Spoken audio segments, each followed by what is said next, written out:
What is the worst case of psycho-overprotective parenting that you've ever seen? Hey, subscribe to Reddit StoryTime for more sublime stories. Story 1. When I was doing freshman orientation years ago at college, the tour guide told a story when we got to the dorms. The head ref for a freshman dorm got a knock on her office door about 2-ish months into the first semester, right before midterms. A girl walked in and asked what was the longest amount of time guests were allowed to stay in the room. The ref told her, and the girl says that her roommate's mother had been living in the room since move-in weekend. Holy fuck. New.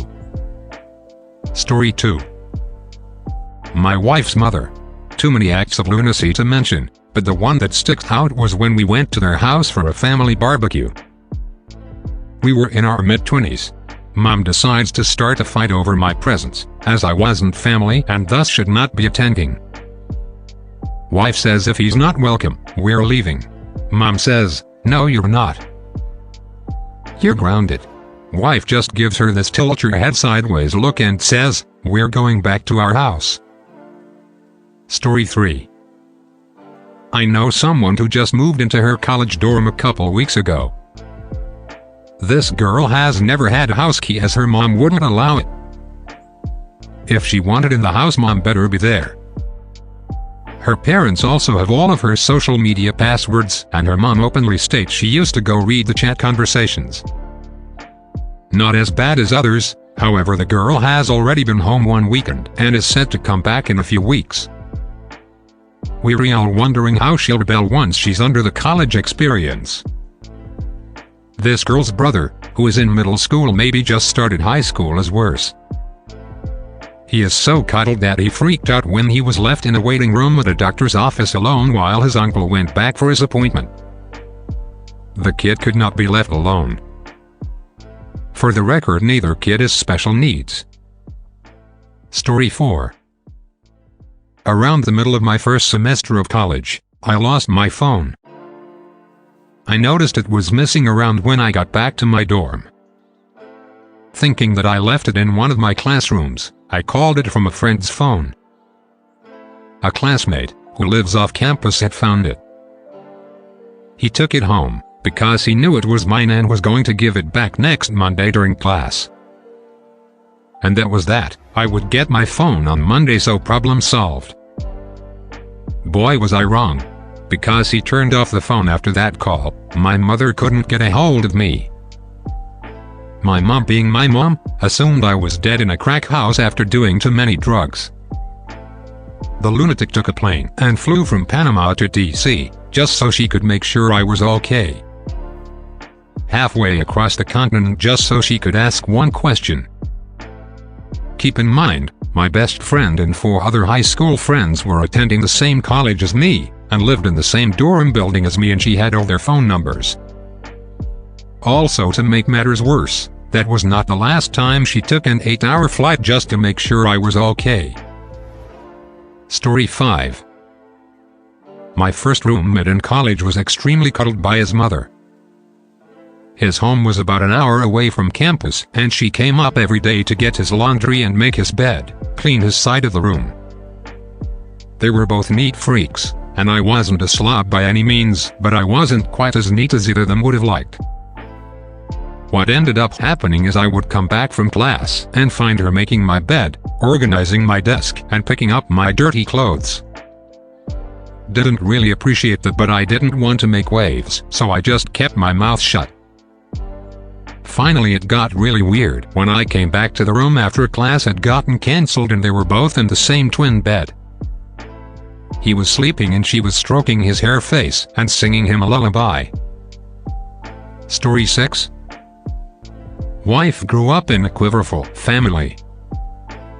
She was only allowed to wear ankle-length skirts, no movies at any time, only parental-approved books, no music except for classical and hymns. In order to date her, I had to court her. That involved never being alone, her parents inviting themselves to our anniversary dinners, siblings repeating every word that we said back to her parents. I gave her a goodbye hug, and her mother yelled at her, calling her a whore and a loose woman. When she finally gave up and ran away, they chased her to her car screaming, and tried to block her in the driveway with a tractor. Story 7. My first boyfriend in high school practically lived at our house, because my mother refused to let me go to his. He was over every day after school, and most weekends. Finally, I convinced her to let me drive myself to his house. At this point, I had met his dad twice, and his dad thought he did something to offend me, scare me off, because I never came to visit them. I really wanted to go hang out with him and his dad. So I drove myself to his house, with the condition that I call my mother immediately upon arrival from their phone. Google Maps said it should take 8 minutes to get there. 8 minutes and 45 seconds later, I get an enraged phone call from my mom. I was just walking in the door, and I hadn't called her yet. She made me immediately return home and grounded me from my cell phone for a month. Story 8. My first boyfriend in high school practically lived at our house, because my mother refused to let me go to his. He was over every day after school, and most weekends. Finally, I convinced her to let me drive myself to his house. At this point, I had met his dad twice, and his dad thought he did something to offend me, scare me off, because I never came to visit them. I really wanted to go hang out with him and his dad. So I drove myself to his house, with the condition that I call my mother immediately upon arrival from their phone. Google Maps said it should take 8 minutes to get there. 8 minutes and 45 seconds later, I get an enraged phone call from my mom. I was just walking in the door, and I hadn't called her yet. She made me immediately return home and grounded me from my cell phone for a month. I had a 9 p.m. bedtime at 17. I had to get up at 8 a.m. the next day. So for 11 hours a day I was supposed to be in bed asleep. It drove me nuts. Getting up early was also a big no-no because I woke her up. I wasn't allowed to leave my room for anything either. It was hell. It took months of her screaming at me and me talking as calmly as I could while she hit, screamed, trashed my room and my schoolwork before she would let me stay up as long as I wanted. The school ended up getting involved because I went from an A student to a D in a matter of months because I just couldn't get all my work done. I worked on the weekends and was training 4 nights a week as well. Made getting all my work done difficult when after school I was supposed to clean the house, eat dinner, then go straight to training. Story 9. I work security at a college, so I've seen my fair share. This wasn't so much overprotective as it was babying. I once had a mother call our office. The exchange went as follows. "Mother, hello, can you please go tell my son's professor that he won't be in class today? He doesn't feel well." Me, "Where is your son?" Mother, "Oh, he's there, on campus, in the dorms." Me, "Ma'am, I don't know who your son's professor is, and even if I did, it's his responsibility to get in touch with them. Not mine or yours." Mother, "Oh, I know, but he called me and asked me to call him out of class." Me, "He's in college now. He's 18. He can do this on his own. He doesn't even need to call, he can email his professor." Her, "You're so right." Story 10. I had a friend growing up whose mom refused to send out a Christmas card with her and her brother's photos on it. The mom was convinced at the end of the season, once people threw away the cards, the garbage man or anyone rifling through the trash would see her amazing beautiful children, find the address on the discarded envelope, and come kidnap the kids from their home. She did many other bizarre things, but that one always stuck out to me. Story 11. My coworker has made her poor 13-year-old terrified of the world. Coworker proudly brags about how she has always told her daughter to never allow herself to be alone at any time, because the world is full of murder rapists lurking around every corner, just waiting to kidnap her. As a result, the daughter is an absolute nervous wreck at all times. The daughter calls my coworker every morning before she leaves for the school bus in tears because she has to walk half a block to the bus stop by herself. Then she'll call every afternoon crying hysterically because she has to walk home from the bus by herself and let herself into the house. She's terrified of everything. Every noise is someone trying to break in. She'll call her mom freaking out about seeing a car drive down the road that she didn't recognize. I feel bad for the poor girl. Imagine being thoroughly convinced that you'll be kidnapped and raped and murdered any second, every day. So sad. Edit. I don't care what all you people think of me for not calling CPS. Clearly none of you ever dealt with them. The bottom line is that a call to CPS will do nothing to help this kid. She's not being hit, she's not being molested, and she is not being neglected. They will not do anything.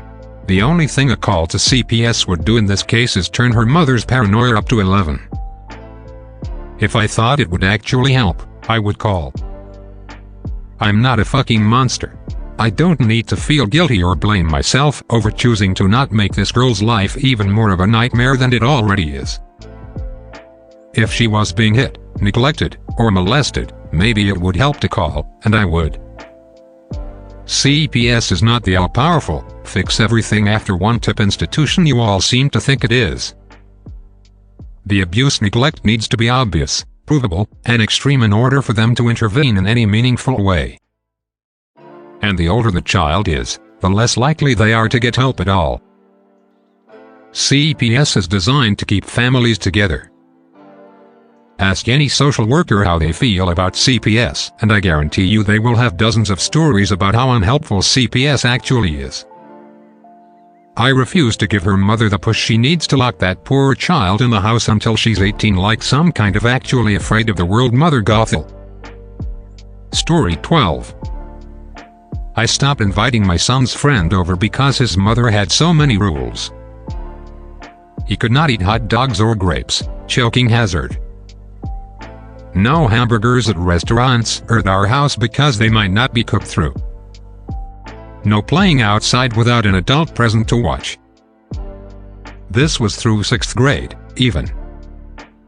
I could go on. She'd email us during the school pancake feed fundraiser to tell us that she was watching and thought they probably kept the batter cold enough to prevent salmonella. So it's okay that our son ate the pancakes. That kind of thing. The great thing is, her kid was really pretty normal.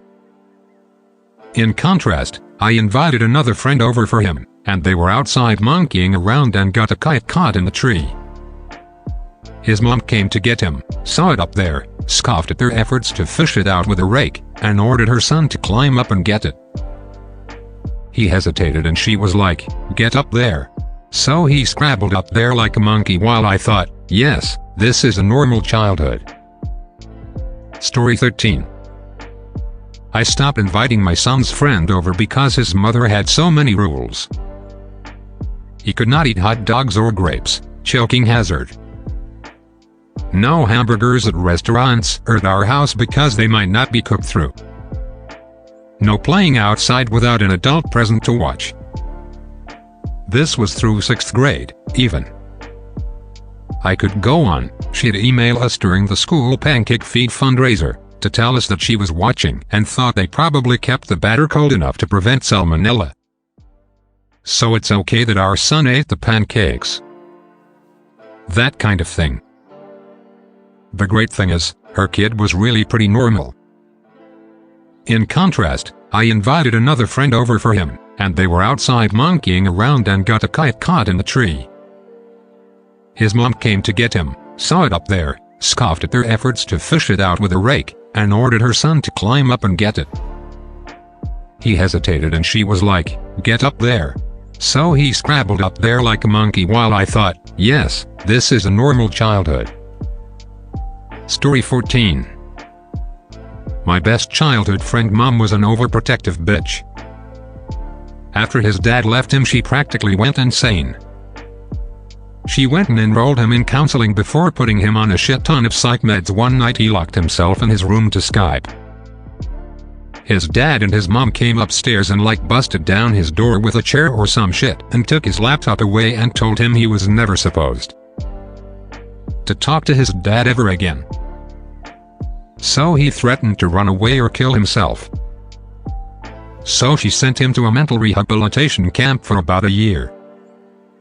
After he got home he was extremely depressed and told me when we were alone that he never wanted to stay with his mom ever again. Then about a month later he packed his stuff and had printed out legit adoption papers and was planning to run away to my house and let my parents adopt him. His mom caught him and drugged him with a heavy sedative for their dog who had just gotten surgery. She called an ambulance and had him moved to a mental asylum where he still is today and will be till 2017. I get to see him about once a year on his birthday when my mom drives me up to see him. It is really sad because he is a normal kid just with a super overprotective mother. And she has ruined his life. When he gets out I will be going into my freshman year of college and I'm planning to pick him up and never take him back to his mom. Take him in as a little brother. Story 15. My boyfriend and I were on a cruise, which stopped at multiple islands. We were in St. Kitts hanging out on the beach where they had a little open bar to get food and drinks. When we first got on the beach, we went early so we can get chairs. After 20 minutes, an older couple with a few little kids insisted we had taken their chairs that they had previously reserved. But they had no tags on the chairs, so they walked a ways down the beach. Anyways, we're at this little tiki bar thing getting food and drinks when one of the little girls of the older couple wearing a huge bucket hat is wandering around the front of a gift shop where there were wooden stairs.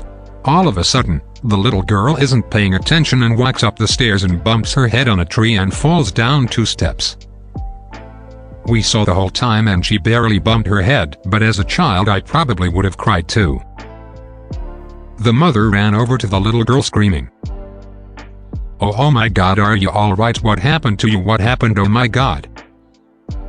Totally made the situation worse, and the little girl started screaming even more.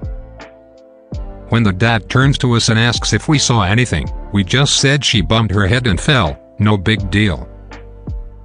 The dad literally rolled his eyes and told his wife to calm the fuck down. Story 16. Despite living the suburban white picket fence dream, my next-door neighbors don't let their 9-year-old out of their sight, ever. EVER. Playdates are completely supervised and rare. Roving groups of kids his age are everywhere, parks a block away in any direction, and he'll be twirling a hula hoop around alone in his backyard. When he loses a toy over the fence, he can't come to our door to ask for it back without mommy, like we're going to John Wayne Gacy him or something. I hope when he eventually murders his folks, he spares us. Story 17.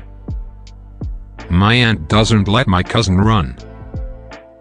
She is asthmatic, so obviously there have to be some precautions. But, no running whatsoever? My aunt even went as far as telling my cousin that she had a dead lung, and she could kill the other one if she ran and did exercises. As you can guess, my cousin is growing up to be a chubby, scared girl. Story 18. At college orientation, they had all of us incoming freshmen and our parents in a huge auditorium. After the presentation on stuff we needed to know prior to the start of the school year, they opened it up for Canada. So they call on this woman who raised her hand. And this woman stands up and proceeds to ramble on and on in a quivering voice, soon reduced to all-out tears, about all of her fears of all the horrible things that might happen to her son while he's at college. What if he's in the hospital and she's never notified and her son is dying without her by his side? What if he falls out of his bunk bed and is unconscious in his dorm room and the university doesn't notice he's missing?